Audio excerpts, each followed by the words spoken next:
सरकार इनके खिलाफ एफआईआर दर्ज नहीं होने देगी। आप तो कह रहे हैं मारने पीटने की, अगर इनको हाथ लगा दिए तो फिर अमित शाह जी की पुलिस किस लिए बैठे? इन लोगों का अता पता भी नहीं होगा। जिस दिन मोदी सरकार इस देश से गई उस दिन के बाद में ये लोग भी गायब हो जाएंगे। कभी भी अमेरिका से लड़ने की बात नहीं करते, चाइना से लड़ने की बात नहीं करते, पाकिस्तान से लड़ने की बात नहीं करते। ये देश के लोगों को ही लड़ा रहे हैं आपस में। मुसलमान जिस दिन इस देश से गए, हिंदू आपस में लड़के मरेगा।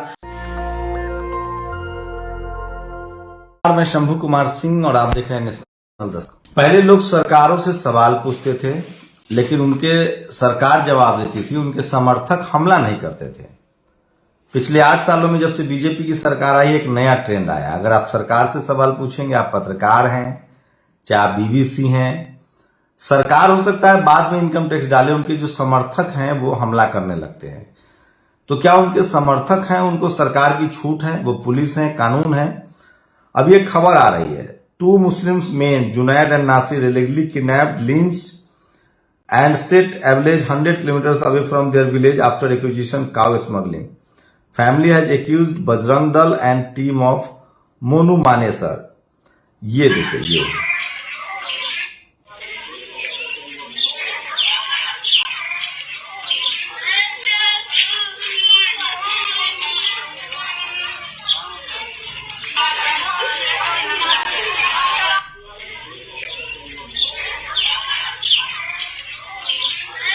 तो सोचिए, हम लोग पहले पत्रकार सवाल पूछते थे सरकार से, सरकार जवाब देती थी, कई बार कार्रवाई होती थी पत्रकारों पर, सरकार अपना खुन्नस निकालती थी। लेकिन इस तरह से जो उनके समर्थक, क्या वो समर्थक हैं या उनके पाले हुए गुंडे हैं, और क्या ये सब कुछ सरकार के शह पर हो रहा है? और सवाल है कि ऐसे लोगों पर पुलिस कार्रवाई क्यों नहीं करती है? मोहित शर्मा ये भी मोदी से सवाल पूछते हैं, हम भी सवाल पूछते हैं। अनुराग ओझा पर अभी हमला करने की कोशिश की गई है। मोहित, कौन लोग आपको, सरकार ने कभी आपको धमकी दी या उनके समर्थक धमकी देते हैं? आए दिन आती रहती है धमकी। कौन लोग हैं? ये लोग भाजपा के गुंडे हैं।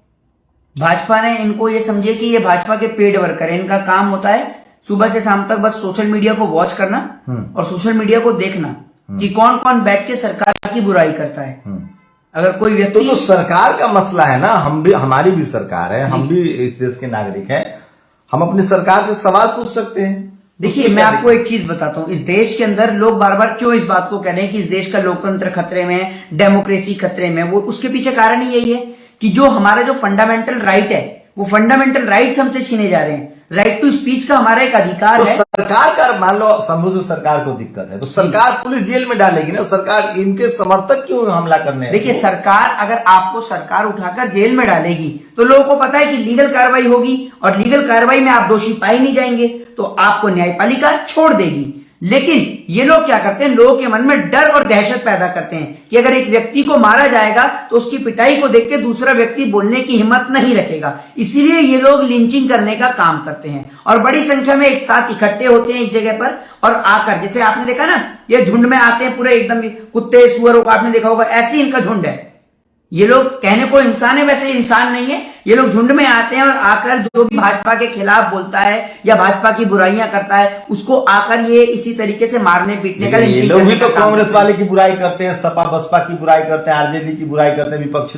अगर उनके समर्थक इनको मारने लगे तो नहीं, देखिए, उनके समर्थक इनको नहीं मार सकते ना, क्योंकि सरकार का पूरी तरीके से इनको सपोर्ट है। सरकार इनके खिलाफ एफआईआर दर्ज नहीं होने देगी। आप तो कह रहे हैं मारने पीटने की, अगर इनको हाथ लगा दिए तो फिर अमित शाह जी की पुलिस किस लिए बैठे? जिन राज्यों में इनकी सरकार नहीं है वहां, अगर वहां उन लोगों ने हमला, देखिए, मैं आपको एक चीज बताऊं, जिन राज्यों में सरकार है या नहीं है, केंद्र में तो नरेंद्र मोदी की और भाजपा की सरकार है। केंद्र में तो भाजपा की सरकार है। तो ये उनके समर्थक हैं या उनके गुंडे हैं? ये उनकी सेना है। ये देखिए, मैं आपको बताता हूँ, ये कोई समर्थक नहीं है, ये एक तरीके से सरकारी हिंदू है। जैसे आपने देखा होगा कि भाजपा की सरकार आने के बाद में आपने देखा होगा कि आप भी तो हिंदू हैं, आप पर क्यों हमला हो जाता है? नहीं, मैं आपको एक चीज बताता हूँ, मैंने आपको क्या बोला, ये सरकारी हिंदू हैं। जैसे 2014 के बाद में गोदी मीडिया आई, ठीक उसी तरीके से 2014 के बाद ही ये सरकारी हिंदू आए। जैसे सरकार जाएगी, सरकारी हिंदू भी चले जाएंगे, सरकार के साथ ही चले जाएंगे। इन लोगों का अता पता भी नहीं होगा। जिस दिन मोदी सरकार इस देश से गई उस दिन के बाद में ये लोग भी गायब हो जाएंगे। तो बाद में तो इन पर भी हमला होगा ना, अगर ये किसी पर हमला करेंगे सर तो? क्यों नहीं होगा, क्यों नहीं होगा? ये बताइए ना, क्या ये बचे जाएंगे? इस देश का नौजवान इनसे पूछेगा कि जब इस देश में हम लोग शिक्षा की, स्वास्थ्य की, बेरोजगारी की, महंगाई की बात कर रहे थे, तब आप लोग हिंदू मुसलमान का एजेंडा लेके आते थे। मोदी जी को, कभी योगी जी को आप अवतार बता देते, कभी मोदी जी को आप अवतार बता देते। मैं गैर सवर्ण हूँ, आप ब्राह्मण हैं और आप बीजेपी की आलोचना करते तो आप पर भी हमला होता है। देखिए, मैं आपको एक चीज बताता हूँ, इनकी नजर में कोई ब्राह्मण नहीं है, कोई शूद्र नहीं है, कोई वैश्य नहीं है, कोई क्षत्रिय नहीं है। इनकी नजर में सिर्फ ये है कि मोदी जी जो है वो इनके आका हैं, और आका के खिलाफ अगर कोई भी जाएगा तो ये जो पूरे जो आका के जो काका है, प्रधानमंत्री की आलोचना तो ये लोग भी करते थे, पूर्व प्रधानमंत्री की आलोचना करते हैं। मोदी जी अभी कांग्रेस से सवाल पूछते रहते हैं जब वो सत्ता में नहीं तो। देखिए, आप समझ नहीं रहे हैं, अब बहुत सारी चीजों में बहुत कुछ अंतर है। मोदी जी भरोसा रखते हैं एडवर्टाइजमेंट पर। अभी आप ये देखिए, मोदी जी ने क्या काम करा, ये जो फिल्में जो बन रही हैं, आज फिल्मों के जरिए देश में जहर घोला जा रहा है। अभी आप ये देखिए, मनमोहन सिंह के ऊपर फिल्म बनाई जाती है, द एक्सीडेंटल प्राइम मिनिस्टर, फिर कश्मीरी फाइल जैसी फिल्में बनाई जाती हैं। इस देश के अंदर हो क्या रहा है, ये एक जहर खोलने की तैयारी हो रही है, क्योंकि साल 2024 का जो चुनाव है वो आपके सर पे, पूरे देश के सर पर है। और भारतीय जनता पार्टी अगर ये हिंदू मुसलमान वाला कॉन्सेप्ट छोड़ देगी तो पूरा देश आज बीजेपी की बुराई कर रहा है, आप ये समझ लीजिए। एक और वीडियो देखिए, अब ये देखिए, ये दिल्ली में जंतर मंतर पर श्रीनिवास ने आज कैंडल मार्च किया है। जिस तरह से कानपुर देहात में 2 ब्राह्मण समाज की महिलाओं को जला दिया गया, एक उनकी माँ थी, एक उनकी बेटी थी, उसको लेकर एक विरोध प्रदर्शन हुआ है। और पता नहीं कोई चैनल ने दिखाया भी होगा कि नहीं, मुझे तो नहीं लगता है। क्या लग रहा है, ये खबरें चैनल दिखाएगा इस तरह से इनके विरोध प्रदर्शन हो रहे हैं?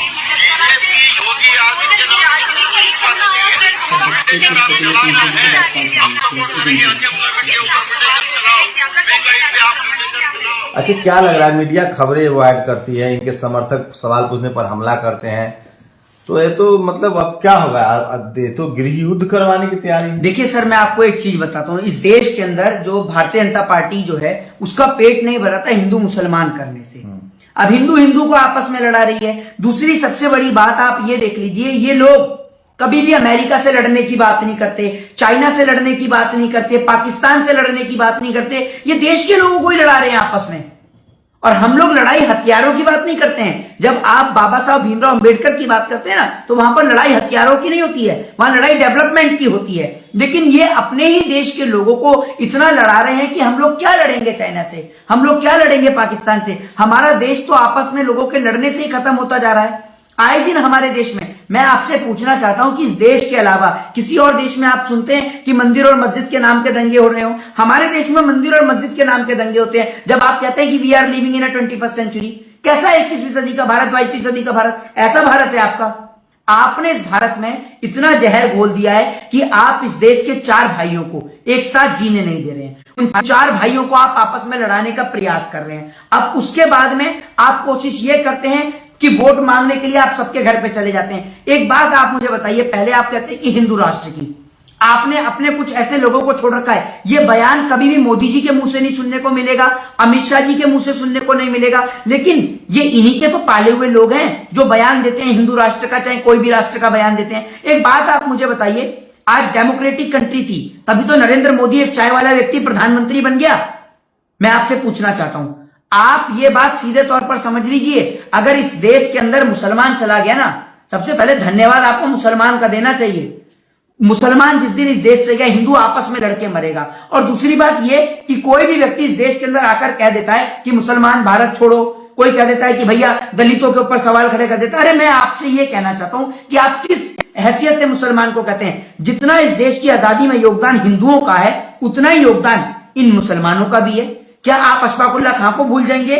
एक लास्ट सवाल है, स्वरा भास्कर ने शादी की है, उनके पति का नाम है फहाद जिरार अहमद, फहाद अहमद। ब्राह्मण समाज से ये लव जिहाद में आएगा कि नहीं? लोग प्रदर्शन करेंगे। देखिए, मैं आपसे क्या कहता हूं, लव जिहाद में कैसे आ जाएगा? शाहनवाज हुसैन ने लव जिहाद किया, प्रेम प्रसंग किया, क्या किया? जरा सवाल का जवाब दीजिए। मुख्तार अब्बास नकवी ने क्या किया? जरा इस सवाल का जवाब दीजिए ना। दूसरी बात ये कि ये लव जिहाद जैसे शब्द जो हैं, ये आपको कभी सुनने को नहीं मिले। मुस्लिम लड़की शादी करे हिंदू से तो घर वापसी है, अगर हिंदू लड़की मुस्लिम से शादी करे तो लव जिहाद है, ये बीजेपी समझ नहीं। तो आप एक बात मुझे बताइए ना कि शाहनवाज हुसैन की घर वापसी कब करा रही है बीजेपी? मुख्तार अब्बास नकवी की कब करा रही है घर वापसी? ये बताइए ना। अब ये मुझे एक सवाल का जवाब आप मुझे दे दीजिए, आप बहुत अपडेट भी रहते हैं। वो वसीम रिजवी जो था, वो वसीम रिजवी है या जितेंद्र त्यागी बन गया है? ये तो बता दीजिए। तो चलिए मैं फिर कह रहा हूं, सरकार से मत डरिए। जो सरकार के भक्त हैं, जो लिंच कर रहे हैं किसी बीजेपी के खिलाफ बोलने पर, वो कहीं जाति के नाम पर तो कहीं धर्म के नाम पर लिंच कर रहे हैं, और कहीं मुसलमानों को मारा जा रहा है तो कहीं स्वामी प्रसाद मौर्य पर हमला हो रहा है। हम लोगों को डराया धमकाया जा रहा है, पता नहीं कब कौन कहां से हमला करे। सावधान जरूर रहिए, लेकिन इनसे डरिए मत, क्योंकि डेमोक्रेसी में अगर आप डर जाएंगे तो डेमोक्रेसी खत्म हो जाएगी। और बहुत कीमत चुकाई है लोगों ने, अंग्रेजों से लड़के डेमोक्रेसी हासिल की है, सौगात में नहीं मिला। और जो लोग आज राष्ट्रवादी बन रहे हैं, उनसे बस इतना पूछिए कि जिस संगठन में आप हैं उसका आजादी की लड़ाई में क्या योगदान है, ये बताइए। आप एक सवाल में एक जवाब बोलना चाहता हूं। आप जिनकी राष्ट्रवादी की बात कर रहे हैं, कभी इनके बच्चों को भी तो दिखाइए सड़कों पर। इनका एक बच्चा सड़क पर नहीं दिखता। आप लोग आपस में बिना बात की खून बहा रहे हैं। भैया अमित शाह के बेटे जैसा को भी तो कहीं प्रदर्शन में दिखाइए। ये भी कहीं कर रहा हूं हिंदुओं के लिए प्रदर्शन, तो समझ में आए। चलिए, एसपी ने स्टैंड ले लिया है। श्री रोली तिवारी मिश्रा और ऋचा सिंह दोनों को समाजवादी पार्टी से निष्कासित कर दिया गया है, क्योंकि वो लगातार हमला कर रही थी स्वामी प्रसाद मौर्य पर। मुझे लगता है कि अब बहुजन दलों को समझ में आने लगा है कि जब सवर्ण वोट कांग्रेस को नहीं मिल रहा है तो आपको खाक मिलेगा, हैं? बिल्कुल। तो आप लोग अपनी प्रतिक्रिया जरूर दीजिए। शुक्रिया। नेशनल दस्तक की आपसे गुजारिश है कि अगर इसको बचाना चाहते हैं तो नेशनल दस्तक को सब्सक्राइब करने के लिए रेड कलर के सब्सक्राइब बटन को दबाएं, फिर बेल आइकन की घंटी दबाएं। नेशनल दस्तक को बचाने के लिए बहुत जरूरी है कि हर खबर को शेयर करें, लाइक करें, कमेंट जरूर करें।